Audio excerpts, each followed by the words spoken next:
Yo, what's good, everybody? This is our Take 5 for the day. We are in Colossians, if you've been following these, and hopefully you've been able to read along a little bit in Colossians. If you haven't, I would encourage you just to dive in on your own time. It's really, really good. But we're going to read a couple more verses today. Just have a thought to share with you. And I'm actually going to do something I don't think I've done before. So we'll see how that goes. But let's pick up at verse number 25. It says this. This is Paul talking. He said, God has given me the responsibility of serving his church by proclaiming his entire message to you. This message was kept secret for centuries and generations past, but now it has been revealed to God's people. For God wanted them to know that the riches and glory of Christ are for you Gentiles too. And this is the secret. Christ lives in you. I love the language here that Paul is using because if you're anything like me, anytime anyone's like, hey, I got a secret for you, right? I'm like, well, what is it? Like, I want to know the secret. And Paul's saying there was this secret.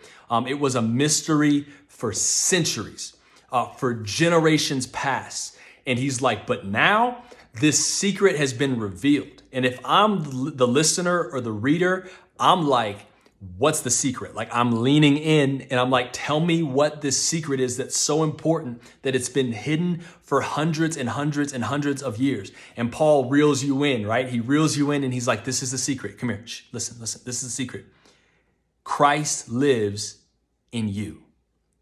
And there's part of us that we've heard that so many times. My dog just walked in. What's good? We've heard that so many times that like God lives in us that we sort of can get numb to that reality. But this was such a big deal that Paul says that this was a secret that was kept for hundreds and hundreds of years, and now it's been revealed. And it's the simplicity that Christ lives in us. Now, I want to try to get you to understand how big of a deal this is. And to do that, I have a sketch. I drew this sketch and I want to show it to you to try to get you to understand or see what it means and how significant it is that Christ lives in us. So I want you to look at this real quick. All right, here we go. So in the Old Testament, this was sort of the idea, right? You had God who sort of lived in a house. They didn't call it a house, obviously. It was like a tabernacle. Right? So this is where God lived and God resided in this space. So you have God in the tabernacle, in the house. Then you have people sort of down here, right? Don't judge my sketch skills, all right? So you got people over here and there's this gap, right? We talked about the gap that separates God from humanity. So the good news was there was some form of hope, right? People could come close to God, but there was all of these things in the way.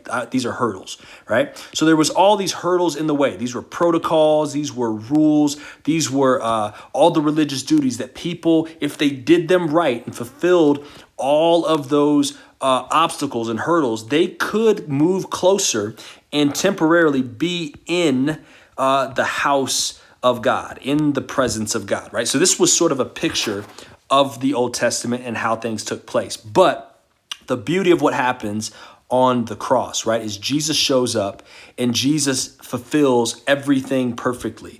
And those same obstacles and hurdles that were existent for all of those years, Jesus comes and removes them all. Right? He does everything perfectly and removes all of the obstacles that stand between us and God. But here's where things get a little bit interesting, right? Because of what Jesus did on the cross, now there still is a house where God lives, right? So that sort of remains the same.